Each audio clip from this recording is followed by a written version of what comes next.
आप क्या कर रहे हो, उसको इमोशनली एक तरह से अब्यूज ही कर रहे हो कि आप तुमने भरोसा तोड़ा है हमारा, या हम तो तुम पे विश्वास करते थे। तो इस चक्कर में अगर कल से फिर कोई गलती हो गई तो अब तो उसके ऊपर डबल प्रेशर है कि आपको पता ना लग जाए। ओवर प्रोटेक्शन जो है वो बच्चों को इमोशनली इंटेलिजेंट नहीं होने देता है, ये बहुत बड़ी प्रॉब्लम है। और इस वजह से जब वो अपने करियर में या अपने फ्यूचर में आगे जाते हैं, जब उनको फेलियर मिलते हैं तो वो ज़्यादा अच्छा टैकल नहीं कर पाते। पेरेंटिंग में प्रॉब्लम ये है कि बीज आम का है पर पेरेंट्स चाहते हैं कि जाम बन जाए, क्योंकि जाम ज़्यादा चल रहे हैं आजकल। इसका मतलब ये नहीं कि माता पिता इतने महान हो गए हैं कि उनको कुछ सीखने समझने की या उनको कोई ज्ञान लेने की ज़रूरत ही नहीं बची है। आपको देवत्व हासिल हो गया है।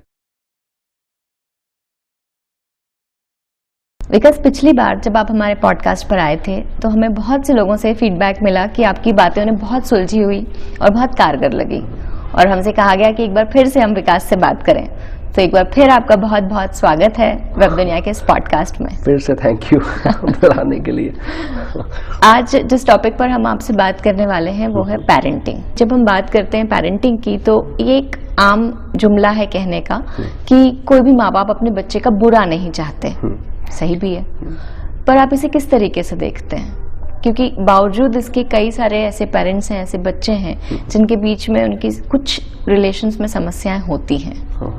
मुझे एक स्टोरी याद आ रही है जी। वो ये कि एक व्यक्ति रहता है जो एक लड़का रहता है जो बचपन से ही घुड़सवारी जब भी दिखता था तो बड़ा एक्साइटेड रहता था। तो उसे ऐसा लगता था कि मुझे भी घुड़सवारी करनी है, और उसको हमेशा से दिमाग में था कि मैं बड़ा होऊंगा तो कभी घुड़सवारी करूंगा। अब वो एक दिन किसी बीच पर जाता है जहाँ पर आपने देखा होगा आमतौर पर ऊंट वाले या घोड़े वाले और ये लोग रहते हैं। तो उसको लगा कि आज अपना सपना पूरा होने वाला है। अब सपना पूरा होने वाला है, वो उसके पास गया कि मुझे घुड़सवारी करनी है। उसने कहा 20 रुपये लगेंगे, उसने 20 रुपये दे दिए। उसने कहा कि बैठो, बैठ गया। अब वो बहुत एक्साइटेड है। अब वो जो जिसका घोड़ा है वो उसको ऐसे लेके गया, टुक टुक टुक टुक टुक, और ऐसे टुक टुक टुक लेकर वापस आ गया और उसको कह दिया हो गया। अब वो उतर गया और उसका दिमाग घूम गया कि यार मैं तो बचपन से सोचता था घोड़ा दौड़ता है, एकदम घुड़सवारी होगी, उसको भगाएंगे, ये क्या था, मतलब गए और आ गए। ठीक है, तो उसके फ्रेंड को कहता है यार मेरा ड्रीम उसको घोड़ा भगाने का था ना, ऐसा नहीं था कि ऐसे ये ऐसा हो। उसने कहा कि यार तुझे पता है वो घोड़ा क्यों नहीं दौड़ा? बोलता है क्यों? तो कहता है कि क्योंकि उसकी लगाम तेरे पास नहीं थी, उसके ऑनर के ही पास थी। पर बोले ऐसा क्यों? ऐसा इसलिए क्योंकि तू गिर जाता, तुझे चलाना नहीं आता अभी। वैसे ही इस सवाल का मामला है जो भी आपने पूछा, कि पेरेंट्स कभी चाहते ही नहीं कि बच्चा गिरे या उसे चोट लग जाए, इसलिए उसकी ज़िंदगी की गाड़ी पेरेंट्स पकड़ के टुक टुक टुक टुक टुक ले जा रहे हैं कि इसको पढ़ा लिखा दो, उसका जीवन चल जाए, इतनी नौकरी लग जाए, इतने पैसे बना सके और वो इसका काम हो जाए। अपने अनुभव से हाँकते हैं। वो उसके हाथ में कमांड नहीं देना चाहते कि यार तू तेरी ज़िंदगी, तू उसको भगा, तू उससे गिर, तू पढ़, तुझे लगेगी, तुझे प्रॉब्लम्स होगी, चोट आएगी, पर तू ज़िंदगी भगाना सीख जा।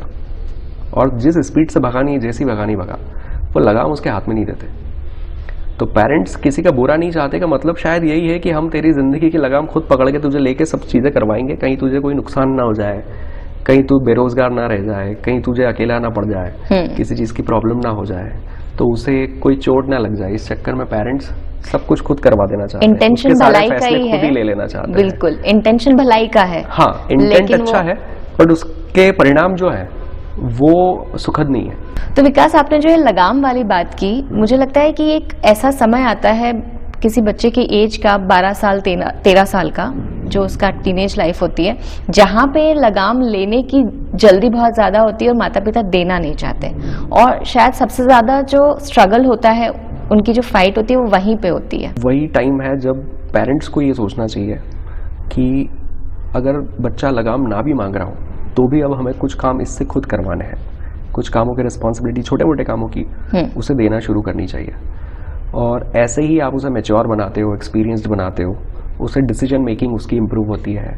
आप उसकी ज़िंदगी में सही फैसले लेना सिखाते हो। आप उसे उस उम्र में सिखा सकते हो कि हर फैसला सही नहीं होता, कुछ गलत भी होते हैं, पर गलत चीज़ों से ही हम सीखते हैं।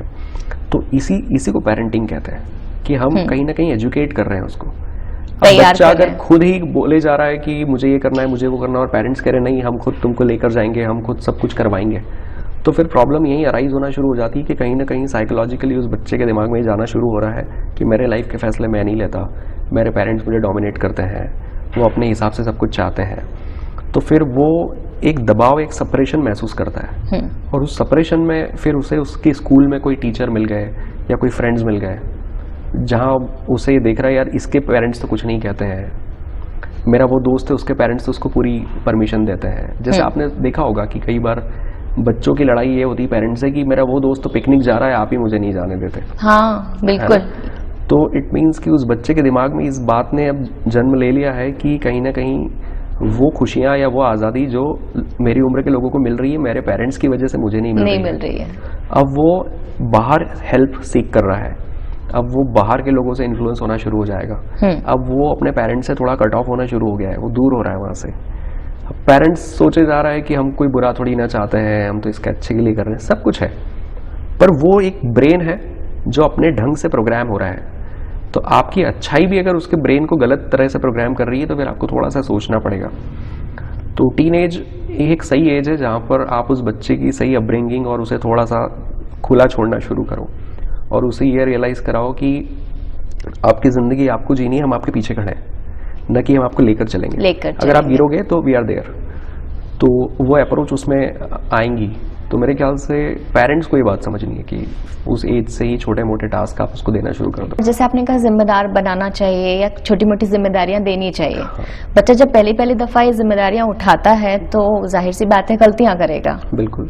ऐसे में माता पिता का क्या अप्रोच होना चाहिए? माता पिता खुद ही को देख ले।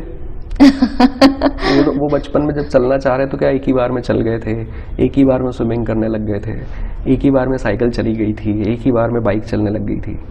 तो that's a part of game कि वो एक बार में होगा ही नहीं, जब भी कुछ नया सीखेंगे। तो वो एजुकेशन है जो वो पेरेंट अपने बच्चों को देगा। ये बात तो पेरेंट्स ने खुद बच्चे को बोलनी चाहिए कि एक बार में होता ही नहीं है बेटा। बजाय कि पेरेंट्स ये सोचे कि तुमसे एक बार में नहीं हुआ। बिल्कुल सही, बिल्कुल सही। तो अगर ऐसा हो रहा है तो फिर तो पेरेंट ही इमेच्योर है। बिल्कुल तो उसको एजुकेट होना चाहिए, इसीलिए पेरेंटिंग का कॉन्सेप्ट आया। बिल्कुल, ये तो जीवन का फलसफा अगर यहाँ सिखा दिया जाए कि गलती करेंगे, चीजें बिगड़ेंगी और ऐसे ही जीवन होता है। तो वो जो एक परफेक्शन की दौड़ है जबरदस्ती की, वो बच्चे के दिमाग में घर नहीं करेगी। बिल्कुल, ये आपका है, हमारा नहीं है। जैसे एक छोटा बच्चा है, वो यहाँ बैठा है और वो इस तरफ खिसक रहा है, तो वहां से बैठे बैठे पापा कह रहे हैं कि नहीं उधर नहीं जाना, गिर जाओगे। अब गिर जाने का मतलब उसको पता होता तो जिंदगी में कभी गिरता ही नहीं। कई बार तो ऐसा होगा वो गिरने के लिए एकदम एज पर आएगा और उसे कोई ना कोई पकड़ लेगा, पर वो फिर भी ऐसे काम करते ही रहेगा बच्चा जब तक वो एक बार गिर न जाए।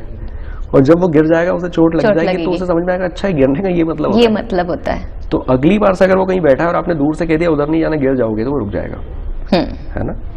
तो फेलियर से ही लर्निंग की शुरुआत है। मतलब ईश्वर ने खुद भी कोई कॉन्सेप्ट ऐसा इजाद नहीं किया आज तक कि बिना गिरे इस बच्चे को ये सिखा दिया जाए कि गिरना क्या होता है ना। बिल्कुल। तो जब भगवान ने ही फेलियर से सिखाने का तरीका चुना है तो आप और हम कौन है? तो फेल होने ही दो। बिल्कुल, चलते ही रहना चाहिए। बिकॉज बच्चे के जीवन के जो फेजेस होते हैं, जैसे जन्म से तो बच्चा माँ बाप की प्रोटेक्शन में रहता है, उस दायरे में रहता है, उन्हें सब कुछ पता होता है इसकी जिंदगी का। फिर वो स्कूल जाना शुरू करता है, कुछ नए दोस्त बनाता है, उनके साथ खेलता है। तब भी जो उसके साथ घटित होता है वो अपने माता पिता को हमेशा बताता है। फिर एक दिन कोई आके बच्चे की शिकायत करता है तो माता पिता कहते हैं कि नहीं, हम अपने बच्चे को जानते हैं, वो ऐसा नहीं कर सकता। लेकिन इवेंचुअली पता चलता है कि गलती तो बच्चे की है। और ऐसे में माता पिता बच्चे से कहते हैं कि तुमने हमसे ये बात छिपाई, अब हम तुम पे विश्वास नहीं कर सकते। यहाँ पर वो बच्चे का जो अपने माता पिता को हमेशा ऐसे दिखता था कि कुछ भी हो तो मैं इनको बताता हूँ, पर मैं एक बात नहीं बता पाया। तो जो विश्वास टूटने वाला कॉन्सेप्ट है, इससे माता पिता को कैसे डील करना चाहिए? क्योंकि बच्चे तो गलती करेंगे, कुछ छुपाएंगे भी। हाँ, बच्चे गलती करेंगे और जैसा भी हम बात कर रहे थे कि गलतियां तो करना ही पड़ती है ना, क्योंकि ईश्वर ये चाहते हैं कि गलती करो और सीख जाओ। तो अगर उस बच्चे ने पेरेंट्स को नहीं बताया तो पेरेंट्स को एक बार सोचना पड़ेगा कि क्या किसी बात का डर तो नहीं है हमारे बच्चे को हमसे? क्या कोई बात इसको ऐसे तो नहीं सताती कि ये अगर ये बात मुझे बता देता तो हम उसको डांट लगा देते, हमारा क्या रिएक्शन होता, मार रहे होते या चिल्ला रहे होते या कुछ। तो उस समय आपको उस बच्चे को कॉन्फिडेंस में लेना पड़ेगा कि नहीं, ऐसा कुछ नहीं है, आपने जो किया ये भी हो जाता है, आपको हमसे आगे बोल देना चाहिए था, हम टैकल कर लेते। ठीक है, तो आइंदा वो गलती ना करे ऐसा प्रेशर क्रिएट करने की जगह वो भरोसा क्रिएट किया मतलब जाए। आप क्या कर रहे हो, उसको इमोशनली एक तरह से अब्यूज ही कर रहे हो कि तुमने भरोसा तोड़ा है हमारा, या हम तो तुम पे विश्वास करते थे। तो इस चक्कर में अगर कल से फिर कोई गलती हो गई तो अब तो उसके ऊपर डबल प्रेशर है कि आपको पता ना लग जाए। नहीं तो बात और कितनी बिगड़ जाएगी। और कई बार गलती तो गलती से ही होती है, जानबूझ के भी नहीं होती है। और वो और होंगी ना, होंगी और ही। फिर वो आपसे दूर भी जा रहा है। इंस्टेड उसे ये पता रहे कि यार मेरे पेरेंट्स जो हैं सबसे पहले मैं उन्हीं को जाके बताऊं कि ऐसा हो गया है। जी। पेरेंट्स उसे समझाएं भी, उसे सिखाएं भी, सिचुएशन को संभाल भी लें। तो पेरेंट्स ये बताएं उसे कि हम तेरे पीछे खड़े हैं, है ना। तो वो कॉन्फिडेंस में हमको लेना होता है बच्चों को। बिल्कुल, क्योंकि वो जो एक प्राथमिक इकाई है परिवार, उसमें उस बच्चे को ये पता होना चाहिए कि ये जो मेरा परिवार है हर हालत में मेरे साथ है। बिकॉज इमोशनल इंटेलिजेंस एक टर्म होती है। हम देखते हैं कई सारे बच्चे स्कूल कॉलेज में बहुत ज़्यादा इमोशनली डिस्टर्ब होते हैं, हर्ट होते हैं, या दूसरे शब्दों में कह सकते हैं अगर, तो वो बहुत इमोशनली वल्नरेबल होते हैं। ऐसे में माता पिता उनकी अपब्रिंगिंग में या पालन पोषण में जब वो बड़े हो रहे होते हैं, किन चीज़ों पर काम कर सकते हैं, किन चीज़ों का ध्यान रख सकते हैं कि आगे चलकर वो अपने इमोशंस के साथ अच्छे से डील कर पाएं। यहाँ पर एक बहुत ही इम्पोर्टेंट बात आ जाती है जो पेरेंटिंग में कई बार होती है, वो है ओवर प्रोटेक्टिव पेरेंट्स। तो कई बार पेरेंट्स इतने प्रोटेक्टिव हो जाते हैं कि वो ये तक नहीं चाहते कि हमारे बच्चे को किसी भी तरह का कोई लॉस हो, कोई भी चीज़ में वो परेशान हो, तो हम सब कुछ करके दे देंगे आपको, आपको कुछ नहीं करना है, हम है ना साथ में, हम सब कर देंगे, आप तो बस ये करो। तो इतना ओवर प्रोटेक्टिव है कि उसे किसी भी तरह का हार्म नहीं होने दे रहे, किसी तरह का कोई डैमेज नहीं होने दे रहे, कोई प्रॉब्लम नहीं आने दे रहे। हाँ, तो जो ऐसे बच्चे हैं जिनको ओवर प्रोटेक्ट किया गया है, जब वो बाहर निकलते हैं, जैसे आपने कहा कि अब जब उनको दुनिया में और लोगों से भी डील करना है, अब सिर्फ पेरेंट्स नहीं है, अब उन्हें बाहर भी जाना है, उनको फ्रेंड्स भी बनाने हैं, जो लोग आपको बुली कर रहे हैं, आपकी टांग खींच रहे हैं, उनको भी टैकल करना है। 10 तरह के टीचर्स आपको हैंडल करने हैं, कोई स्ट्रिक्ट है, कोई अच्छे हैं, कोई बुरे हैं, कोई चिल्लाते हैं, कोई क्लास से भगा देते हैं, तो ऐसे लोगों को भी टैकल करना है। तो जिसको ज़्यादा प्रोटेक्ट किया गया है हमेशा, वो व्यक्ति ऐसे टाइम पर बहुत परेशान हो जाएगा, वो वहाँ पर लॉस्ट हो जाएगा।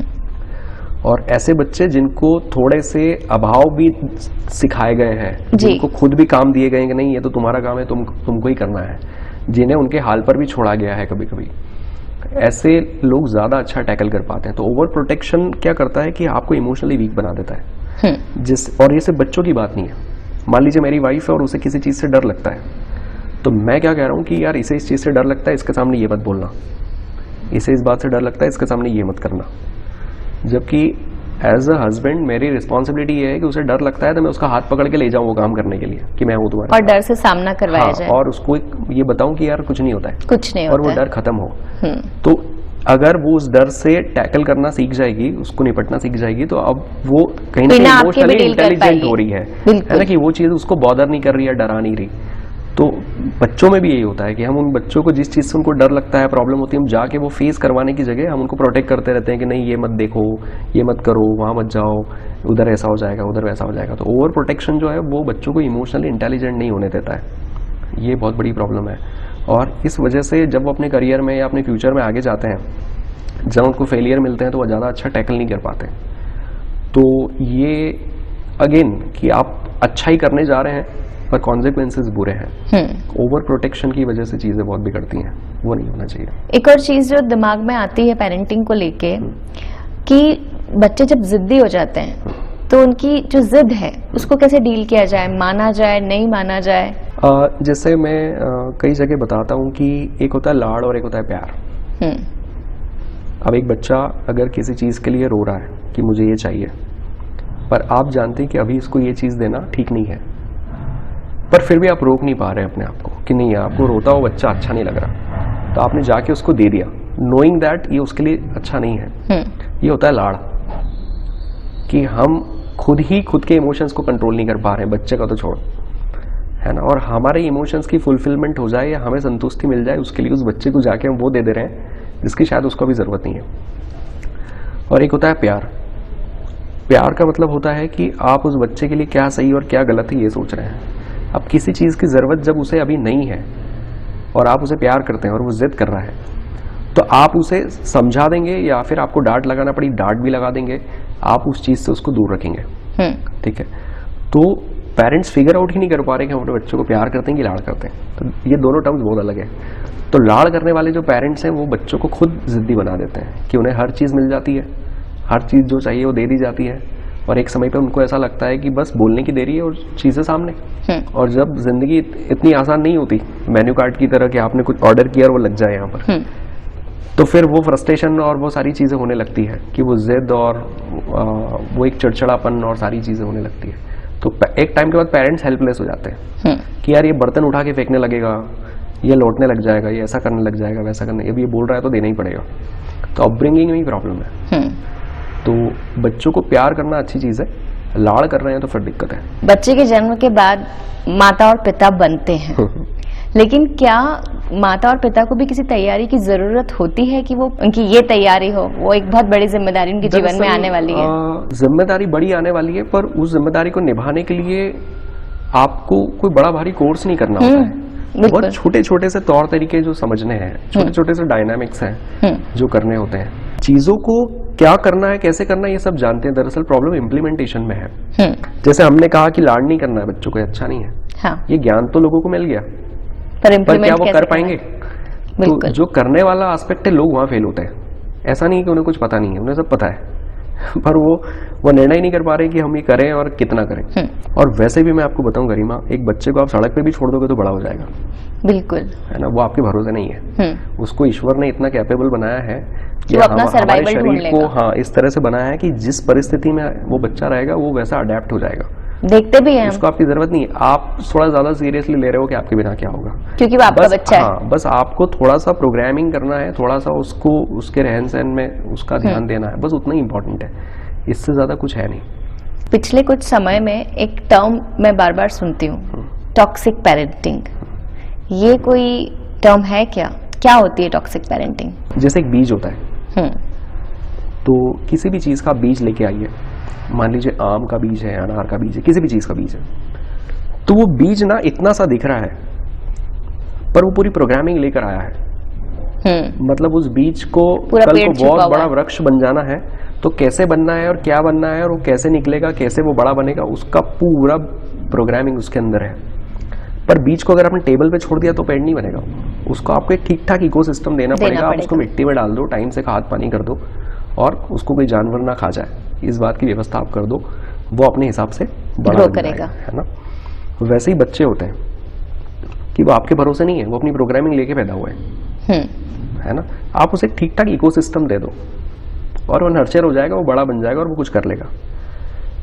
पेरेंटिंग में प्रॉब्लम ये है कि बीज आम का है पर पेरेंट्स चाहते हैं कि ये जाम बन जाए, क्योंकि जाम ज्यादा चल रहे हैं आजकल, उसकी कीमत ज्यादा है मार्केट में। ठीक है, यानी कि एक बच्चा क्रिएटिव माइंड लेकर आया है, या वो एक स्पोर्ट्स वाला टेम्परामेंट लेकर पैदा हुआ है, या फिर उसके अंदर कोई आर्टिस्ट है, या कोई एथलीट है, या कोई बिजनेस वाले गुण है, वो किस प्रोग्रामिंग के साथ पैदा हुआ है ये नहीं समझ नहीं रहे। आप तो सॉफ्टवेयर इंजीनियर बन जाओ, यही चल रहा है आजकल।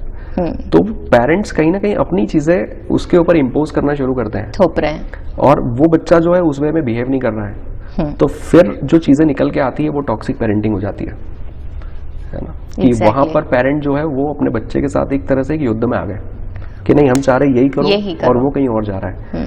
अब आम का बीज है तो आम वाले ही ट्रेड शो करेगा और पेरेंट्स चाहते हैं कि वो जाम बन जाए, वो वाले ट्रेड शो करे, तो यहाँ पर तो एक लड़ाई शुरू होनी है। आपने बहुत सरलता से इस बात को समझा दिया, बहुत सुलझे तरीके से। दुनिया में हर पेरेंट का पहले ही डिसाइड है कि हम बच्चे को ये बनाना चाहते हैं, जबकि वो खुद किस प्रोग्रामिंग से पैदा हुआ ये फिगर आउट ही नहीं कर रहे हैं। एक जगह ये भी है कि देखिए पेरेंट्स, हमारे कल्चर में हमेशा माता पिता को बहुत बड़ा दर्जा दिया गया है, वो जो कर दे अच्छा है, वो आपका कभी बुरा नहीं चाहते, वो सब कुछ है। इसका मतलब ये नहीं कि माता पिता इतने महान हो गए हैं कि उनको कुछ सीखने समझने की या उनको कोई ज्ञान लेने की जरूरत ही नहीं बची है। आपको देवत्व हासिल हो गया है क्योंकि आपने बच्चा पैदा किया, ऐसा कुछ नहीं होता है। हाँ जी, ठीक है। तो मान लीजिए कि कोई मम्मी है, कोई लेडी है जो ज्यादा इमोशनल है। अब ज्यादा इमोशनल है या उनको एंग्जाइटी की प्रॉब्लम है, या फिर वो खुद इमोशनली मैच्योर नहीं है, तो ये सारी चीजें किसको भुगतनी है? उनके बच्चों को। क्यों? क्योंकि उनका बच्चा यहाँ से थोड़ा, अरे कहाँ जा रहे हो, कुछ हो जाएगा, अरे इधर आओ, वो एंग्जाइटी में ही रहती। लेट हो गया तो कैसे हो गया, कहाँ गए, किससे मिले, क्यों मिले, कुछ अनहोनी हो गई थी, कुछ हो गई तो, कुछ छोटी सी बात हो गई तो ओवर रिएक्ट कर देती हैं, रोने लग जाएंगी, परेशान हो जाएंगी। तो हम समझ रहे हैं वो माँ है, उसकी चिंताएं हैं अपनी, पर आपकी इमोशनल जो परिस्थितियों को टैकल करने की जो नाकाबिलियत है, कहीं ना कहीं उससे आपके बच्चे जूझ रहे हैं, है ना। आप हर दिन वो इम्पैक्ट उन पर गिर रहा है, तो वो बच्चा जो है वो तो आपका बोझ लेके घूम रहा है, बिल्कुल, है ना। बिल्कुल। तो उस बच्चे को तो ये टॉक्सिक ही हो गया एनवायरनमेंट कि यार मेरी मम्मी जब देखो जब रोने ही लगती हैं, मतलब छोटा सा कुछ कर लिया उनकी मर्जी के अगेंस्ट वो रोने लग जाती है ना।